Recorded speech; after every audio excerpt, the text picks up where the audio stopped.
All right, guys, you've seen the thumbnail. So it's time to let the Talon go. So before I, get into kind of giving my impressions over the last 2 years and kind of my final thoughts of the machine as we see it out the door, I wanted to let you know, I guess, the reasoning behind selling the Talon, why we're getting rid of it, everything else. So first, I guess up front first and foremost, be upfront and everything with everyone. The Talon is mine, right? I bought the Talon, but really the Talon is deranged. So deranged is making the decision to move on from the Talon, get another machine in place. And the reason we are is we're going to start doing this a bit more going forward. We're going to try rotating machines in and out within about a year, maybe year and a half. So we'll have them for a little while. We'll build them up. We'll get some time in them. We'll get some reviews done on them, everything else, some kind of long-term stuff. And then we'll filter them out and switch them out for the next machine. So that's the biggest reason behind it. New stuff coming up, want to get in new stuff and make sure we're bringing you guys the latest content on all the new stuff coming up. So that's the why behind why we're getting rid of the Talon. Honestly, so it's going down tomorrow. The guy's coming down tomorrow and picking up the machine, doing the deal tomorrow. This is kind of my last time with it, and kind of sad thinking about it. So been a lot of good times in this rig. So I want to give you my thoughts on the rig overall. So let's jump into it. The first thing I want to mention or guess cover up front is would I recommend the Honda Talon? I'll say right up front, yes, I would recommend the Honda Talon. It is a great machine that will fit the needs of a wide variety of people. It's a sporty machine. You can have a lot of fun in it. Really, the word I think of when I think of the Talon is it's versatile. It's great in the rocks, good in the sand, goodish in the sand, good for being naturally aspirated, I guess you'd say. And by sand, I mean dunes. Great in washes, great in the desert, everything else. It gives a good, comfortable ride. It's not the top of the top, but you're not paying the top of the top money for the Honda Talon. It's a naturally aspirated 1000cc machine, and it's not designed to take on the Pro XP or the Turbo R or the Pro R or any of those big rigs or the X3 either. It's designed to take on the naturally aspirated machines and fit that kind of market, that kind of need. So for a 1000cc naturally aspirated machine, it is a really great machine. Honestly, one of the places I'm most impressed with the Talon as we see her go is I'm impressed with it in the rocks. So in the rocks, I think it really, really performs well. I personally love the i4-wheel drive. I know a lot of the people out back east are gonna disagree with me. Those that spend a lot of time in the mud maybe aren't big fans of the i4-wheel drive. I personally am. Love it. I think it does a great job in the rocks. So overall, just to sum that up, yes, I absolutely would recommend the Honda Talon to a wide variety of people. It's a great, versatile machine. Okay, so those that are considering the Talon, one of the first questions is going to come up, especially with it being a Honda, is how reliable was the machine for you? Did you have any issues? So there are 2008 miles on this machine. I've had it roughly 2 years, somewhere in that ballpark. And I will say I have not had one issue with it. Well, one exception, and this was at the very beginning of the time when the Talon came out. There was an issue with the the passenger side front axle leaking, or the front diff seal. Sorry, it's the driver's side front diff seal. So I never actually got it replaced, but right up in here, come on, focus there. Right up in here, this seal right here I wouldn't even call it leak. I would say it weeps a little. This did, and actually might still, but never to the point where I had to add fluid. I was never pulling this and adding additional fluid because it was leaking. It would just seep out here just a little bit, and it's just such thick stuff that so much dust collects on it, just stacks and stacks and stacks. So that aside, no, I haven't had any issues with the Talon. It's been a very, very reliable machine for me overall. The next thing is kind of Honda quality, or I guess I'll say fit and finish as well. I would say it shines in some areas. It does not shine in other areas. I feel like they really leaned. So a lot of the times when a lot of manufacturers, when they're looking at side-by-sides, they either lean closer to automotive grade quality and car grade quality, all that kind of stuff, with fit and finish, with body panels, with all that. And then some manufacturers lean further in the, four-wheeler or quad or motorcycle direction as far as panels and fit and finish, all that kind of stuff. I feel like Honda kind of went that direction. They leaned that way. I haven't had any issues with plastic cracking, not really any fading or anything else going on. But there are places that, for me, I would have preferred it to be a little more towards the automotive side.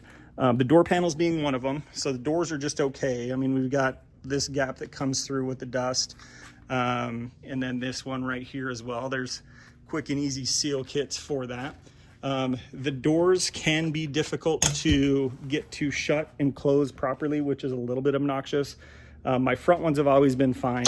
They've been good, but these back ones, if you don't close them well and don't do things to tighten them up, like add this little bumper here, then they can rattle on you pretty good. But once they're closed up, they don't rattle, they're good. Just make sure you get them closed and you're good to go. I actually love the nets on it. Whatever rig I get next, I'll more than likely put nets on it as well.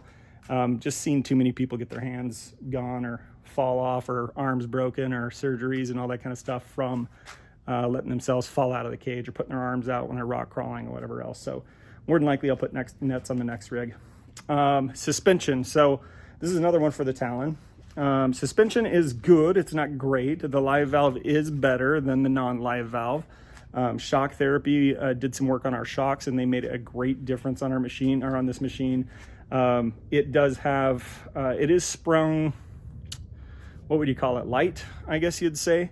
Maybe a little lighter than I'd like it. And what I mean by that is if it is on normal mode. So with the Honda, there's only two modes, normal and what do you call it? Sport. And normal mode is if I'm cruising at any kind of pace. So if I want to go 30 miles an hour, or I wouldn't even say that, 20 miles an hour, and I hit some whoops or some bigger bumps, G-outs, I could bottom out relatively easy with it. Put it in sport mode and I'm fine. I'm not bottoming out with sport mode. But if I have, two dudes in the back and two up front, or my family in it or whatever else, and I hit some stuff real hard, because the way I have it sprung, so I have that nice comfortable ride in the mountains, it can bottom out in the big bumps through, or when I'm in normal mode. So put it in sport mode, it's generally just not an issue. So suspension, good, not great. For when you compare it to the 1000cc sisters, I guess you'd say. So you're looking at the KRX, you're looking at the Razor XP, not the Pro XP. You're looking at the Can-Am X3 1000cc model, 64 inches. It's good. It's not great. It's somewhere in the pack there. But I will say the live valve, I tell the people this every time, the live valve is better than the non-live valve version every time. I can tell the difference when I'm hitting corners and everything else of it doing the work to tighten up when it needs to. So maintenance for the machine, that's the next thing I'll cover real quick. So I did all the maintenance for this rig, all the oil changes and everything else. The dealer I bought it from is an hour and 45 minutes away. So that's just, to go get this simple, fluid changes done, all that kind of stuff over there doesn't make any sense for me to do. So I did all the oil changes myself. I do all the air filter changes myself. All the diff fluid, everything else, I did all that myself. So to, I guess, touch on a few things there. So maintenance on the Talon, it doesn't require a ton of maintenance. I'm not going to say that. But when you do maintenance on it, it's not the cleanest or easiest machine to do maintenance on it. For example, I'm changing the air filter. I got a new air filter for the guy before I get it over to him. It's due. So, but I got to put this new air filter on. For me to put the air filter on, I have to pull this body panel, 2 clips, pop it out. There are, I think it's either 11 or 14, I forget, little metal clips around the air box that I have to pop off with your thumb and hope not to cut it. And then to pull the actual air filter, there are 9 screws or Allen head screws that you have to pull the air filter off. So it is a half-hour job to change your air filter. It's obnoxious. 2 seals as well that you have to replace with it. Changing the air filter on a X3, much quicker job. Changing the air filter on a Polaris Razor, much quicker job. So air filter is obnoxious to change on the Talon. if you're watching Honda, you got to find something better than that. It's just obnoxious. And then for oil changes and stuff, I'll take you down here and show you. So you got to change the engine filter, and then you got the DCT filter, both of which need to be changed. Obviously, the oil filter you're changing out with your regular oil changes, but the DCT filter, you just change that out at the regular maintenance intervals that are in the manual. They're not bad to change, but when you change the oil on a Honda Talon, it is just about as messy of a process as it can be. It's obnoxiously messy. So I've stacked rags all down in on top of my skid plate. I've set up funnels, paper funnels, everything else. For whatever reason, I've never changed the oil on this sucker without getting a quart of oil on my concrete or on the catch pan that goes underneath it. So first time was the concrete, other 2 times the catch pan, but just a ton of freaking oil all over the place. It's obnoxious. So changing the oil, I'm sure somebody can do it better. If you have a better way, leave it in the comments down below. But maintenance on it, not a ton of maintenance, but when you do maintenance, it's not the easiest, I guess, thing to do. So that's my thoughts on the maintenance for the Talon. Okay, I guess I will sum it up or finish it off with just a quick walk around on what I did with the Talon, and then kind of give you my favorite memory with the Talon, or the favorite thing that we've done in the Talon, my favorite accessory that I put on the Talon, and we'll let it go from there. So quick run around up front, not much done here. The only thing I did do here is I did switch, put a rigid, what do you call that, little light bar in there. I think it's an 8 or 10-inch light bar. And sorry, it's not rigid, it's Rhino, which make fantastic lights as well. So they do a good job. We did put the Dirt Warriors windshield on there with these vents on it. Big fan of Dirt Warriors windshields. Their vents are awesome, let a ton of air in. Big fan of the windshield. Added some rigid pods that are mounted right to the windshield. So we've got these rigid pods here that come on as well. All my lighting together, it's real good lighting. It's not Glamis level lighting. So these rigid pods aren't quite what they need to be for a 3-day trip to Glamis. But if you're hitting it once a year or whatever, not going very often, they're good enough. But anyway, so I got those. It does have brand new wheels and tires on it. These are Tusk Tusk Megabytes. And then they have Tusk Uinta wheels on them as well. Uinta bead lock wheels. Big fan of those tires. We're running them on other machines as well. Wheels are great as well. Great value, great looking wheel. We've got the Tusk mirrors on it as well. These are aluminum and they do fold and stuff, so that's great. So they break away, so you're not breaking them. We have the Triple S skid plate all along the bottom, so it's got full skids underneath it. Triple S skid plate. I did add the trailing arm guards from Honda. Those are Honda trailing arm guards. We have the Shock Therapy Gold package, so full valve and respring from Shock Therapy to improve the suspension system. We have Rhino whips on it. These are 2-foot Rhino whips. Again, they make great stuff, great whips. We added the Tractor Supply trunk box here and did the little modification to get it put in. It works out well. It's a great box for this purpose. Added the Tusk tailgate as well, which is also great. Gives you that extra additional space here. This is where I keep my cooler. This is where I keep my box. So cool stuff there. What else? Oh, we got the Deranged Off-Road whip mount. So we put our flags right there on that little mount. And then what else are we looking at? Got the whips already. So take you inside real quick and show you. We've got the accessory system right here. So this is for turning your lights on and off. This is an 8-gang switch panel.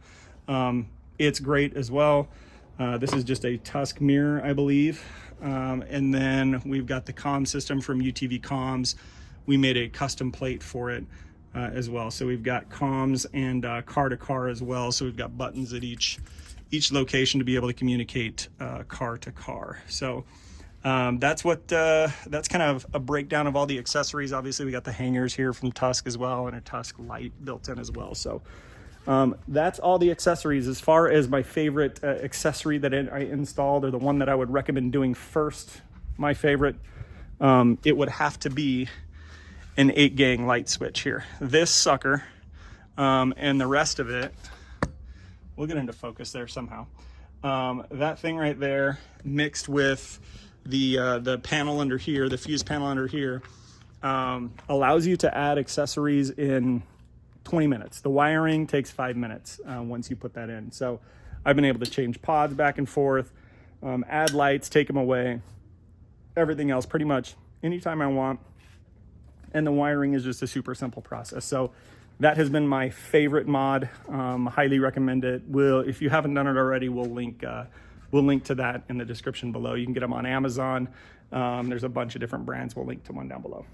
So final thoughts on the Talon as we say goodbye.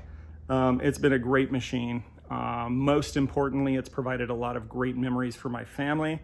We've had some great trips in it, done a lot of awesome things at Sand Hollow with it.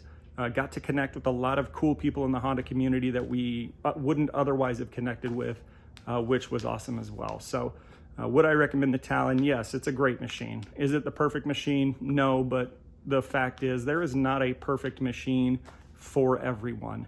There's a machine that fits everybody's needs and wants, every person's different needs and wants, but there's not a universal machine that is just going to be the perfect machine for everyone.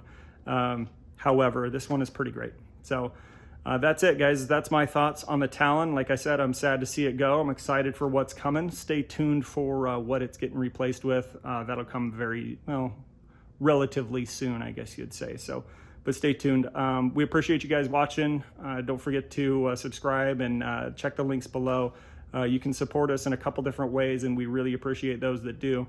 Buy from our Rocky Mountain links down below, so support us through supporting or buying your regular needed stuff through Rocky Mountain. Also subscribe to our YouTube channel and share our content. So, but appreciate everyone. Ride safe, pack out what you pack in, and we'll see you on the next one. I'm just gonna say